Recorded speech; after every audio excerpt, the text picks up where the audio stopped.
ChicagoSlim coming with the win. Super Puppy Podcast, the best podcast, Super Puppy Podcast, the best. This is Super Puppy Podcast, the best podcast. Better than the rest, Super Puppy Podcast. Bust your shots in your ass, Super Puppy Podcast. Don't sleep. Welcome to the latest episode of the Super Puppy Podcast.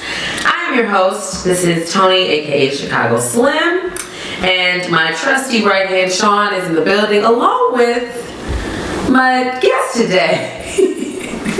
Who I've known, oh my gosh, longer than the sun has been shining. Yes. The incomparable Tommy Taylor Jr. Give him a hand. He will clap Pretty bad. for himself. I wish y'all could see. Well, you will see that he has his scarf wrapped around his neck. I'm trying to look elegant. Yes, you have to be elegant on this show. So, real artist. before we start, there's one thing that I like my guests to do. Your back will get tired. No, straight.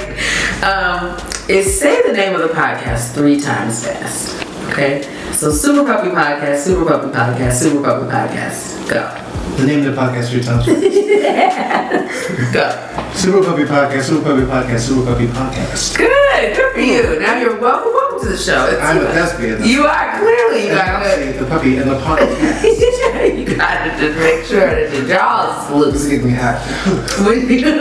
Stop playing. So Tommy has disrobed his scarf. We have a way of making people come up out their clothes on the podcast, okay? So in case people don't know who you are, I've created a little list of some of your accomplishments. I feel like lists. You were on HBO's The Wire. Correct. You played, what was his name? Stringer Bell, right? No, that wasn't me. I'm just joking. Oh, we know. That was Idris. Actually, my first day on set, I did have a scene with him now. You did? Yeah. Did you get shot? Huh? Did you get shot? No.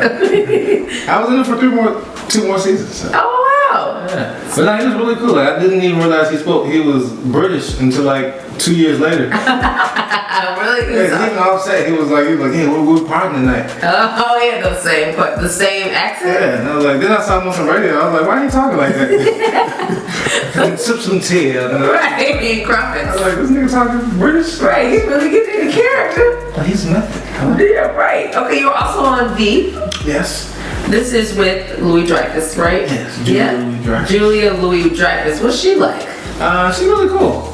The whole, I guess, cast and crew is like, it's a real fun set to be on. Oh, okay. Yeah, it seems like kind of like it's real laid back and joking all the time, and they had. I mean, obviously it was scripted or whatever, but they kind of come up with a lot of stuff on spot, just kind of like improv a couple scenes and stuff. But it's a real fun set. Like all the actors and stuff were really cool. Oh, that's what's up. Somebody's screaming in the hallway, but we didn't worry about that.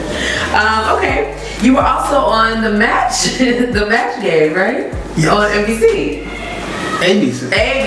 On ABC, my bad. And we found out that you love bacon. Yes, it's one of my great passions and loves in life. It's bacon? Yes. Like any kind of bacon? Pretty much any type of bacon. Like, it's never done me wrong. Unlike you women. But bacon, yeah. Now, I'm a big bacon fanatic. I don't know, I need a better word than that. Connoisseur, but I'm kind of like a spokesperson for bacon in a way, because like people don't know. Pitch it to me. Yeah, people don't know bacon is basically a superfood. Yes, people say it's a healthy, but it actually has the highest protein to fat ratio out of all meats, including fish, and it has some of the highest levels of niacin, which has many health benefits. So essentially, this is God's superfood to us. Pork bacon we talking about, not turkey bacon. Turkey bacon is actually worse than regular bacon because it's processed. Like turkey don't have bacon, right? Wait, so bacon just comes already baconed? No, it's pork belly. But like when you have turkey bacon, it's just processed like stuff. See, all you doing is eating preservatives and all that kind of stuff. So. Well, preservatives are good sometimes. No. No, they're not. No. Oh, okay. I don't eat the swine though.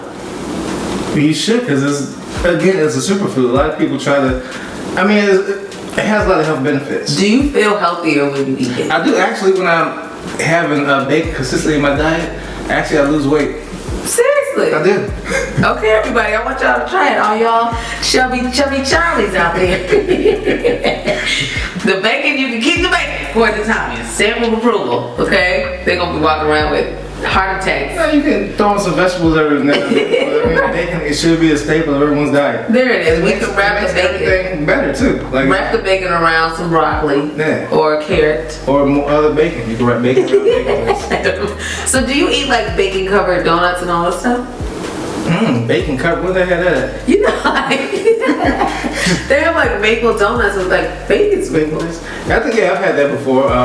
Actually, I go to the bacon festivals also sometimes. Oh really? In DC? Yeah, they have one in DC. They usually in this area, like they use it in Baltimore. Then they have around the country a couple different places, but yeah, they have. It's pretty amazing. They have like General Tso's bacon. Oh wow! I had like this deep fried bacon with this like maple glaze thing. Phenomenal. You're the accent change. Yeah, I have my friend actually put me on something because they knew I love bacon. There's some bacon site, but they had I got like apple pie bacon. What does that mean? They flavor. I don't know. It's like they have the different flavors they infuse into the bacon. Oh, okay. Or whatever. Yeah, like apple wood, hickory smoke. Yeah. Basics. Apple pie. But apple pie. Was it good? It was actually pretty good. You ate it like Chipotle bacon, like they kind of this is that bacon game up. Impressive, yeah, I'm impressed. I didn't know bacon could go down the line like that. Sean, are you into bacon like this? Yeah, no. That's a lot. I have had a chocolate covered like donut with bacon in it. Oh, okay. Yeah, bacon's all the rage. I'm sorry, I can't. I'll be with the turkeys in the process. I get it from Whole Foods though. Is that okay? You can get bacon from Whole Foods. Yeah, I mean, like, I get my turkey bacon from Whole Foods. So you're gonna pay 8 times the price. I mean, well, I guess now with Amazon they're cheaper now, right? Yeah, I mean it's like $5.99 or something, but it's delicious. Doesn't have sugar in it. No sugar. But preservatives. No preservatives. Just turkey meat squished together in a flat formation with some seasoning. See, that's the whole thing. I don't understand. That's like, why would you? Are you a vegetarian? Well, I don't eat pork or beef, but I eat chicken. But you eat other meats to try to imitate pork and beef. Yeah, but this is like that doesn't make sense to me. I mean, like if you're not gonna do something, just don't do it. But it's different meat. Chicken is not beef. But why would you want to make it taste like pork? I want it to taste like bacon. But if you don't like pork, then why? I do like. I could go into some other time. Like I just don't understand that mindset. Like vegans, like they're strict, like hate, or like they hate cruelty animals. They want to eat something that tastes like a deer. Right. Because like, where's your moral stance? Right. He didn't die though. We just made it look like imitation, like tofurkey and all that crap. This tastes like imitation death. Okay, the Tommy Taylor Show, which has been going on for a really long time now. Yeah. How many years? I think like 2010 is when we did some stuff before that, but that's kind of really kicked off. And then kind of been like on and off since then now. But that's a long time to be doing something. So what was that? Was that like you woke up in the middle of the night and it was like your brainchild?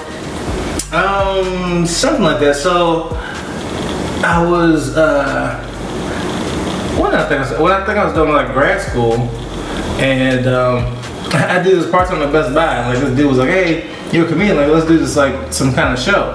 Right, so we created like it was like this video, like TV show thing that we did. It was like a television magazine thing. So it was me, like this poet, and then him, and we would go like interview different people. Like I had like a comedy portion of the show, which would do like skits and stuff. I would create to like go like to 8th Street Festival and like be doing crazy stuff around there. And so that part was called the Tommy Taylor Show, and then they had different parts of the other thing.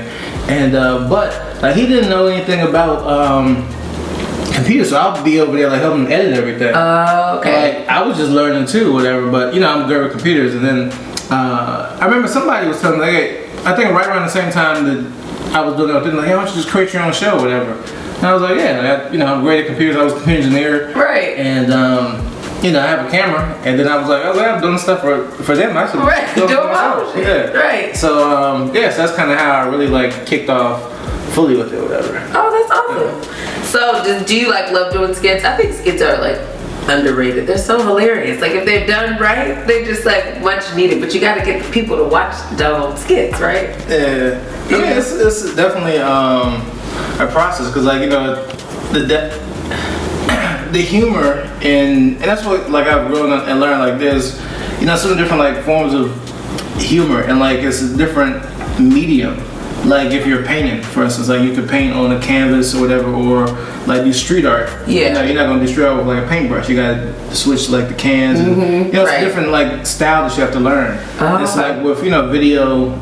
To be funny, like, on a video or whatever, a lot of stuff comes through editing and knowing how to, like, make it funny to someone else, afterwards, whatever. Yeah. Versus, like, you could tell a joke, or, like, or yeah, kind of like, everything is kind of different. That's why, like, even, like, with big comedians, like, some comedians are like great at stand up, but then their movies aren't that great. Yeah. You're like, how did that go? Right. Like, they do a TV show. Camera energy. Yeah, and then, like, it sucks or whatever, but it's really, like, different art forms within comedy. So, like, that's kind of one thing I've learned and, kind of, developed. So, yeah, it's definitely, not easy. Like, you just can't get a camera. Oh, we're funny. Let's go. Right. It takes, like, it does take, a certain understanding of the craft, and then understand, like, video and all that kind of stuff. But flair. It's definitely real. It's always fun. Yeah. We used to do, when I was in college, we did, like, a little stand up, like,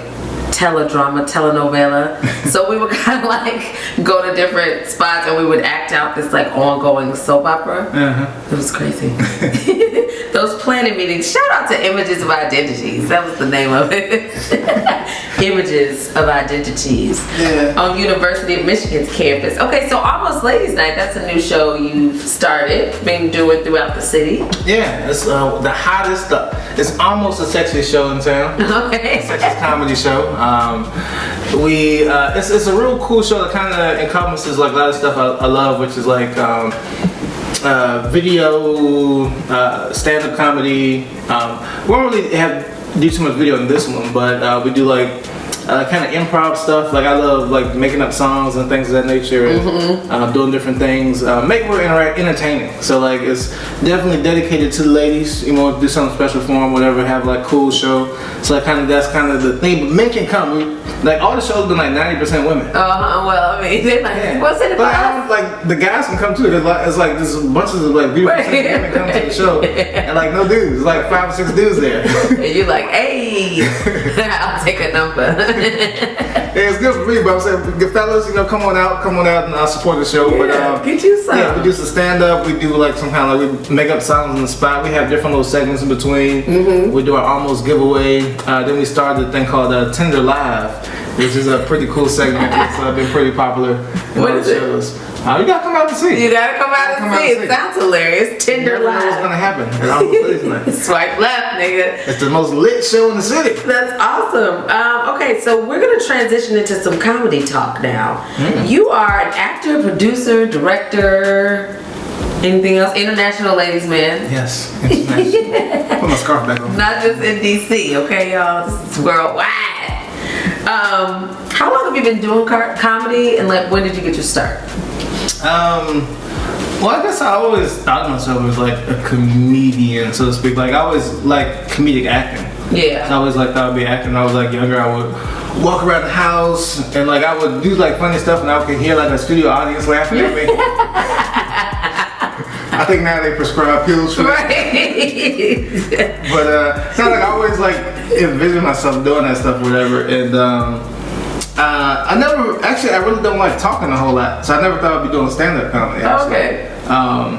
So that's interesting, but yeah, like, I always loved, like, acting and, like, comedic acting stuff, and then, like, when I finished, I went to Carnegie Mellon University, which has a great theater program, but I majored in computer engineering, but that was one of my minors. Oh, okay. And after I got more serious into it, and then started the Tommy and Show, and started doing stand-up too as, like, a way to kind of further develop my craft, but then I fell in love with stand-up comedy also, and like the the art of that, because it was definitely didn't come as easy to me. Yeah. Everybody thinks they're like hilarious or whatever, but then when you're trying to like the craft, like for me, naturally showing a joke is much easier. Yeah. Like if I can like make a video or whatever, or like be on a sitcom, like that's like I could definitely rock with anybody off the break with that. But like stand-up was like took a little more. It was funny, but then it's like really took more time to develop, and then really getting comfortable like every time on stage and stuff like that, and being able to verbalize a joke or whatever. With the timing, yeah. Yeah, and sometimes I see the joke, but it's like, how do I tell it? And then like to really be able to tell it and like have all those like the hits and the waves in the joke or whatever. But it's been fun. So, I really like it. Yeah, comedy. So, if you could pick one, comedy, acting, or directing, which would you like if you could only have one? I don't know. Like I love. I think I love the creative process. Yeah. So like being able to create.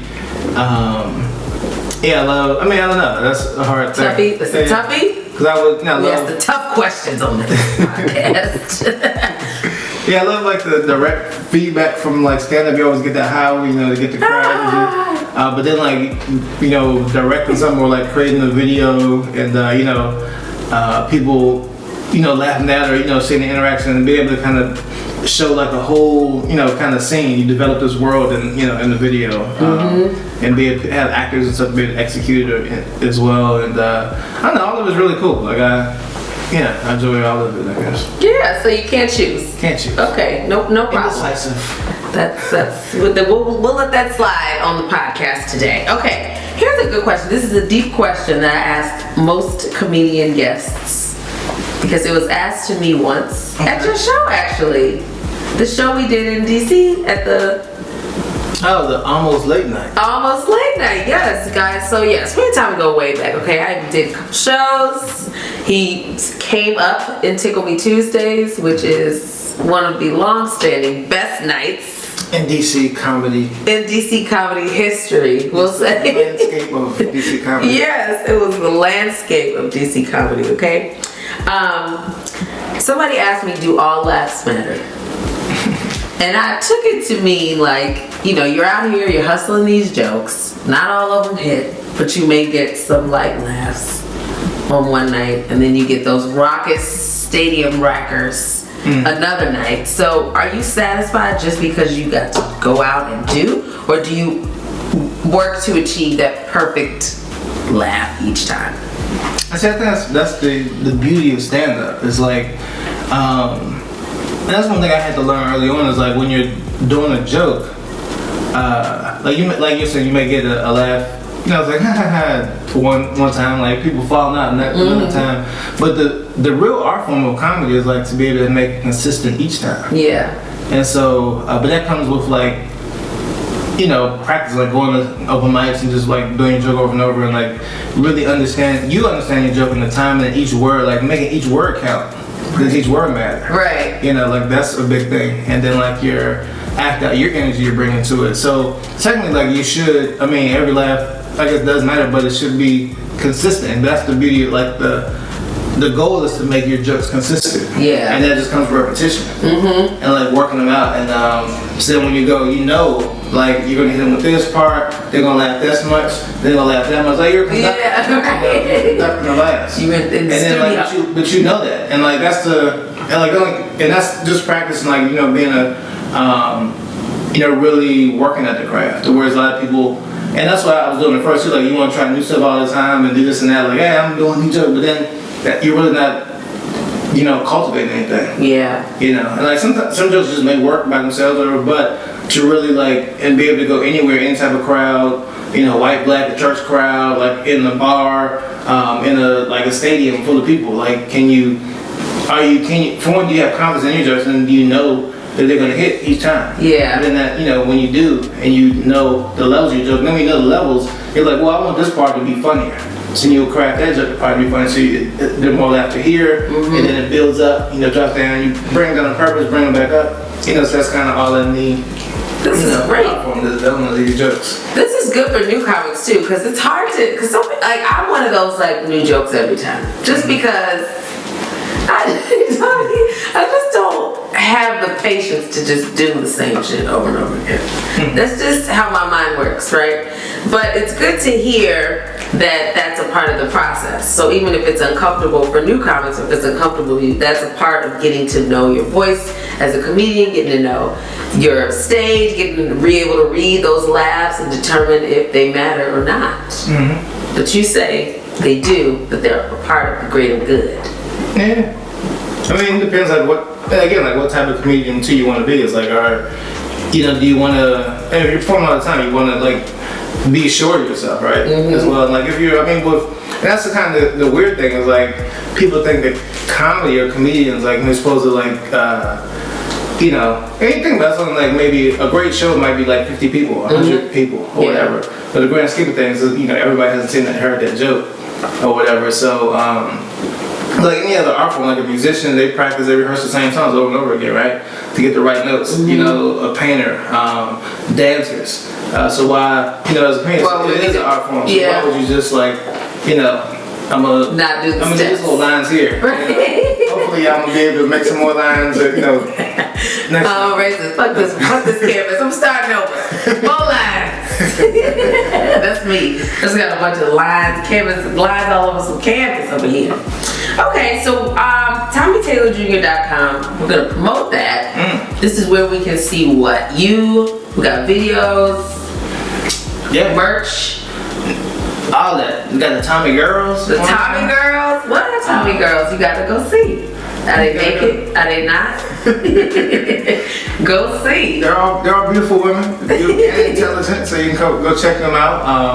I got sketch videos. We got a short film on there. I think I might have the short film on there right now. Different commercials and stuff, man. You can see upcoming shows. Yes. You can see my Tinder profile. Tinder Live. What we call it? I got blackpeoplemeet.com, JDate, everything is on there. So you can just want to get the number. Come on, get on TommyTaylorJr.com. JD. Ain't nobody in here, Jay. They run Hollywood. I'm trying to get them one. Ain't nobody in here, Jay. No, I'm joking. Okay, this is something that's been on the lips of comedians all over because they're thinking about the new wave of comedy and how it's looking nowadays. Because traditionally, comics would be in a club, they would be standing up, they would be on TV. But now you have introduced, social media, and we have, what do they call it? Social media comedians, is that the term? Yeah, it's internet comedians. Twitter, yeah, whatever. Yeah, so apparently there's like beef with traditional comics versus like the success of some of these social media comedians. And social media comedians, I don't even know if that's the right term, so correct me if I'm wrong, but it's those guys that are on Instagram. I think it starts with maybe Vines. Vine kind of opened the door to this kind of like 6 seconds jokes, and then Vines turned to Instagram videos because now they're longer, and then Instagram turned to YouTube, and now these people like Lala's Hands and all of them got like millions of followers, and they're like the BET Awards, and they on the red carpet, and they're just getting all of this promotion simply from followers. Do you feel like this is a valid form of comedy entertainment? Obviously, people watching. Right. So, the Tommy Taylor show, that was kind of, actually, we were kind of like a front runner of that kind of stuff. And then my main thing was really getting on TV. So we made the TV show, and we put stuff like clips of it online. And we did pretty well. Now, if I'd probably been more consistent with it, but I was kind of like someone against the internet because I wanted to there's a different quality that you see on the internet. Yeah. But that it works for the internet. Like it's less production value, sometimes a little, it doesn't flow as well. But I wanted people to think, who's producing that stuff? Which they did, and I was able to. From there, we started a production company producing commercials. Oh, nice. For major corporations, different things. But I think that's what I'm saying. Like we were talking before, is like the mediums of comedy. I think Oliver is definitely viable, and you have like major comedians who can't do what they're doing. But that doesn't mean. But I think the problem is like a lot of the social media comedians, whatever, how you want to label them. We need a term for them. Yeah, like they come and and they may be talking to their followers online, and like it seems like they're doing stand up or whatever, but it's not. But then when they go in front of a stage, whatever, and they try to like build themselves as a stand up comedian. Well, that's a whole different art form. Yeah, they get up there and a lot of them get booed, or like that people are like, well, they're not that funny, right. or whatever, or like their followers just like them because they're them, and then I think that sets the weird tone. And then also like a big thing is a lot of those people are like steal material. It's like I've had like Facebook posts I wrote out. I've seen some of the more popular Instagrammers or whatever. Let's call her SoMe comics, like social media comics. SoMe. Social media thieves. So like, what they like took my like stats verbatim and was like talking. I was like, somebody tagged me, and I was like, what? And people like are stealing like other people's stand-up material, and like because when you're on the internet, like say I do a joke at a show and then somebody makes a meme out of it. Right. Like, who knows where that came from? But that was my joke, whatever. Right. And like people just think they can take stuff. I mean, but there's stuff in like stand-up comedians also. Right. But now it goes, whereas like 1,000 people might hear it, like millions of people hear it, and then they think it's this person. Right. You're like, I love me. And like there was one of the famous dudes, like he was just all he would do was like steal other people's memes and funny stuff, and then redo it or just post it as him.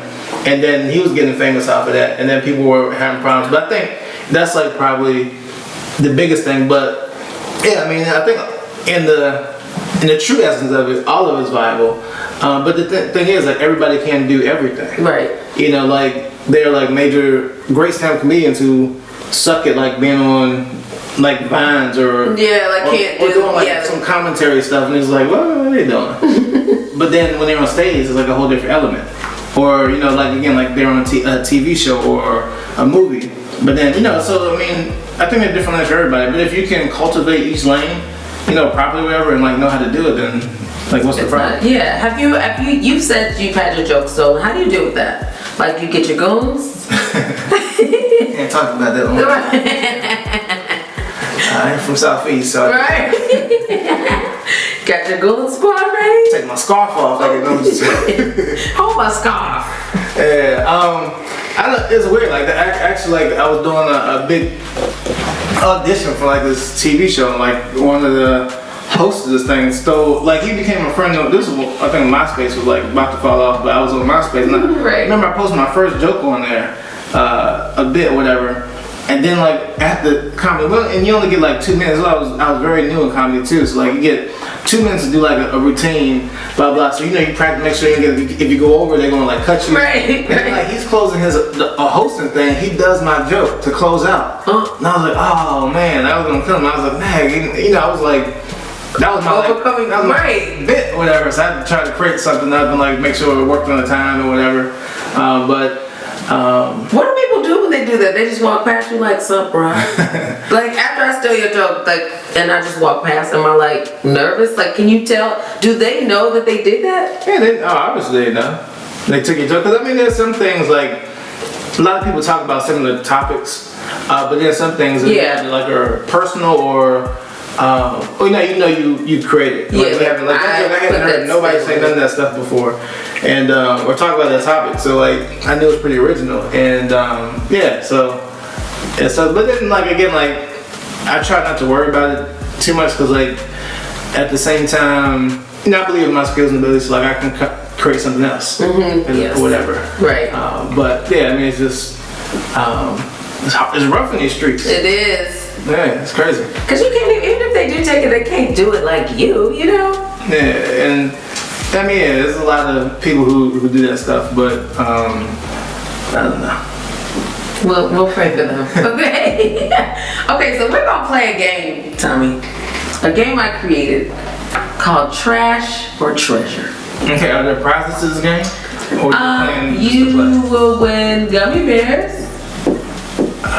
So you could. The bacon gummy bears. Where's the crash or I got bacon bears? Bacon bears. We can wrap, but I got turkey bacon, so we'll make it in the turkey bacon. The prize you win will be a seat in the Tickle Me Tuesday Hall of Fame, which you're gonna have anyway. So you win already. So just play along. Okay. So the point of this game is basically based on the phrase, one man's trash is another man's treasure. Okay? Okay. Number one, trash or treasure, Tommy. You're driving. Wait. I need a moment. Ready? Let's go. You're walking down the road after not having a car for 5 years. You see a man on the You gonna side. tell my life story right now? 5 years. You see a man on the side of the road at his wit's end with a 2018 Maserati. And you're like, hey man, you need some help? And he's just like, I just had it up to here with this car. Look man, let me just tell you, this car requires maintenance on the axle every month at the tune of $250. I'm done with this car. I got an Uber coming to get me now. You can have it. Trash or treasure? Treasure. He's gonna give it to me? But you still have that $250 a month axle repair that you have to pay for every month. That's cool. I'll just take it to the chop shop. Sell the parts. Number one treasure. Sean, what do you say? I said trash. Yeah, he's not coming out $250 for a free Maserati. Yeah, you give it repair. I know people in the hood fix Right. Maseratis from duct tape. Keep that big in the back. Every time the thing goes out, you be like, hey, Clyde, get him out the trunk, hook up the axle. Now we on. Okay. Number two, Lala. Carmelo Anthony's soon-to-be ex-wife. Mm-hmm. Trash or treasure? She got a good career. She got movies. She was Carmelo kicked her to the curb, so that's his trash. No, I think she kicked him to the curb. But I mean, can never call her trash. She would always be a treasure, right? A beautiful black queen. All black queens are treasures out there. You know, so that's a no-brainer. Okay, so two treasures. Sean, treasure? Treasure. for Okay. Sure. She would take care of y'all too. Number three, Halle Berry. You know she can't keep them around too long. So to some of those men, to Eric Benet, she was trash. To Eric Benet, sorry, Ginger doing shit. To Eric Benet, she was trash. Mm-hmm. To you, See, I can't call a woman trash. I think you're like setting me up. So just off the two choices, I have to go with treasure. Do I think she's dateable? No, I think she probably got some crazy. okay, so not trash. Maybe like, what do you call it? Like recluse? I think it was a recreation. No. What do you call Recreational it? use or Just, things you don't need. So you don't have to call them trash. You can say, this is something that I don't need, I don't want anymore. Or this is a treasure I'm gonna keep. Halle Berry. I probably pass on dating her. I think that would be a Okay, yeah, that's safe. You're still safe. What about Lala? Lala. Yeah, I'll give it a shot. Okay. Little college try with Lala. Okay, enough about the ladies. This is giving you too much pressure. See sweat beads forming on your forehead. Okay. That's coconut oil. That's coconut oil, okay. You come across a warehouse studio space fully, this one was funny, fully loaded with state-of-the-art equipment. These are like real paragraph questions. What is word Because I problems? want you to really It's on decide. the SATs. You're right, these are SAT questions. It's because of word problems for game show. Because I really want you to just be a part of it, okay? Warehouse studio, state-of-the-art equipment, Okay. video production, digital, all the latest things, everything you need, Tommy. But it has an electrical wiring problem. So that means that nothing needs to be fixed, but just randomly, mid-production, the shit will just shut down. And then you have to restart and do everything that you started on that day. You have to start from scratch. So this electrical problem, so mind you, you don't know when it's gonna happen. It could happen once every 2 weeks, but then it could happen once every 3 months. But you still have access to all this state-of-the-art equipment at your fingertips. Trash or treasure? Do you have writers to help you write these down? I think that question is trash. These are better questions. Make these questions great again. Like, how about like if you had that studio, right, and it could be like 10 minutes in, and everything And that then you all do, your data wipes out? Yeah, all your data wipes out. Why would I want that? Because you could go 3 months. and The you entire keep up. studio, it's yours. It's like huge. It's just that one chance. And I got workers there. And nobody knows how to fix this problem. So everything wipes out. Yeah, everything. It's just that happens randomly. So it could be like 3 years and you'd be like, oh my God, we made all this shit. And then we're gonna start something new. Boom. 3 years worth of shit gone. No, just that thing. This question. Trash or trash? I'm gonna trash that one. Trash? Okay, you would do it. Sean, would you do it? I wouldn't do it, but I mean, it's like everything. Everything you It's ever a- could need. All types of backup cameras. It's a Tyler Perry I song. was thinking on back Right. about But there is the off chance that this shit might wipe your whole day's workout. I'm gonna go ahead and pass it. Okay, last thing. You roll up on a mysterious bag. You open this bag.